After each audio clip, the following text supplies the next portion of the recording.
আসসালামু আলাইকুম রহমতুল্লাহি ওয়া বারাকাতু। আশা করি আপনারা সকলে ভালো আছেন। আজকে আমি আমার শখের মুরগিটি নিয়ে হাটে যাচ্ছি। তো কেন যাচ্ছি আপনারা অলরেডি অবশ্যই বুঝতে পারতাছেন।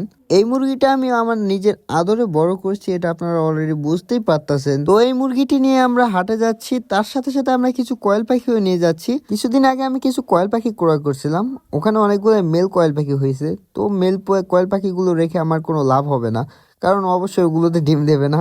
আমাদের এখানে হাটে সব কিছু পাওয়া গেলেও কয়েল পাখি অনেকটাই রেয়ার। এখানে কয়েল পাখি পাওয়া যায় না বললেই চলে। হাটে যাওয়ার সাথে সাথে আমাদের টাইগার মোরগটা বিক্রয় হয়ে যায়, কারণ এত বড় মোরগ আমাদের বাজারে আর কি আর একটাও ওঠে নাই। এটাকে দেখার সাথে সাথে মানুষের ভিড় লেগে যায়। আমরা ভিডিওটি করতে পারি নাই, অনেকটা দামাদামির উপর ছিল। তো কয়েল পাখিগুলো বিক্রয় করতেও আমাদের এখানে বসে থাকতে হয় নাই, আমরা 100 টাকা পিস কয়েল পাখিগুলো ছেড়ে দিয়েছি। তো আমার টাইগার মোরগটার ওজন ছিল প্রায় 3 কেজির মতো, ওটাকে আমরা বিক্রয় করছি 1600 টাকা। তো আপনাদের ওখানে কত টাকা করে দাম যাচ্ছে অবশ্যই কমেন্টে জানাবেন। বাসায় আসার পরে আমার মুরগিগুলোকে দুপুরের খাবার দিচ্ছি। দুপুরে আমি অবশ্যই মুরগিগুলোকে ঘাস দিয়ে থাকি, মুরগিগুলো ঘাস খায়ও বটে। আমার মুরগিগুলো পর্যাপ্ত পরিমাণে ঘাস খায়, দেখতে পাইতেছেন ঘাস দেওয়ার সাথে সাথে মুরগিগুলো দৌড়াই আসছে খাবার খেতে। তো সবগুলো মুরগিতে মোটামুটি আকারে ভালোই ঘাস খায়। এগুলোকে এই যে ঘাস দিছি বেশিক্ষণ যাবে না, বেশি গেলে 10 মিনিট সময় লাগবে। এই ডিমগুলো আজকে আমার মুরগি সারাদিনে পারছে 6টা ডিম পারছে আজকে। প্রতিদিন আমার প্রায় 5-6 মাঝে মাঝে 8টা পর্যন্ত ডিম পারে। আমার এখানে মুরগি আছে প্রায় 10 পিসের মতো, 10টা ডিম পাড়া মুরগি, তার সাথে একটা মোরগ আছে। আমি প্রতিনিয়ত সকালে ও বিকালে মুরগিগুলোকে দানাদার খাবার দিয়ে থাকি, তবে দুপুরে আমি অবশ্যই ঘাস দেই। ঘাস ব্যতীত আমি অন্য কোনো খাবার দেই না এগুলোকে। তো এখানে যেহেতু 11টা মুরগি আছে, এগুলোর আমার প্রতিদিন দানাদার খাবার দিতে হয় প্রায় 700 থেকে 800 গ্রামের মতো। মুরগিগুলোকে ঘাস দেওয়ার কারণে আমার একটু দানাদার খাবার কম লাগতেছে, নয়তো বা 1.5 কেজির মতো দানাদার খাবার লাগতো। আমার শুরুটা আসলে এই 10টা মুরগি থেকেই।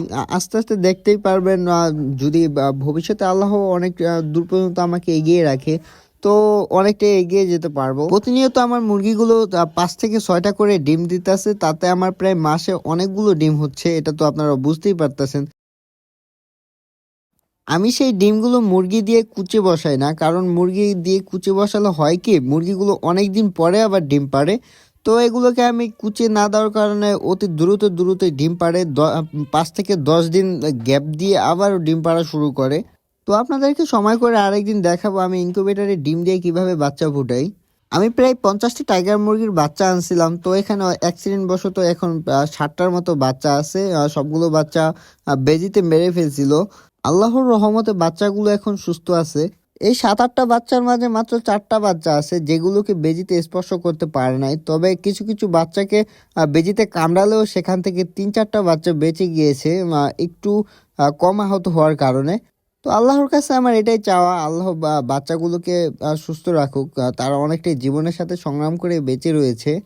এগুলোকে শুরুতে যখন ঘাস দিতাম তখন এগুলো ঘাস খেত না, তবে এখন যেহেতু ঘাস দিচ্ছি দেখতেই পেতেছেন অনেকটাই ভালোভাবে ঘাসগুলো খাচ্ছে। তো আপনারা সকলে দোয়া করবেন আমি যেন অনেকটা দূর এগিয়ে যেতে পারি। আপনাদেরকে আমাদের আজকে টাইগার মুরগিগুলোর গড় ওজন কত রয়েছে এটাই আপনাদেরকে দেখাবো। হয়েছে আমাদের খামারের সবচেয়ে বড় মুরগি।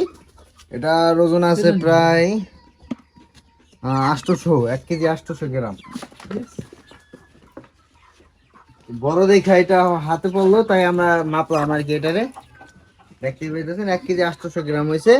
তো এই মুরগিগুলার বয়স হয়েছে আজকে 7 সপ্তাহ গেছে আর কি, 7 সপ্তাহ বয়স এটা। ঠিক আছে, আমরা এই শুরু থেকে অনেকগুলো ভিডিও করতে দেখাইছি। এই বাচ্চাগুলো ছোট ছোট বাচ্চা ছিল, সেই শখের সেই ছোট ছোট বাচ্চাগুলো এখন এই পর্যায়ে আছে। তো আপনারা সকলে দোয়া করবেন আমি যেন অনেকটা দূর এগিয়ে যেতে পারি।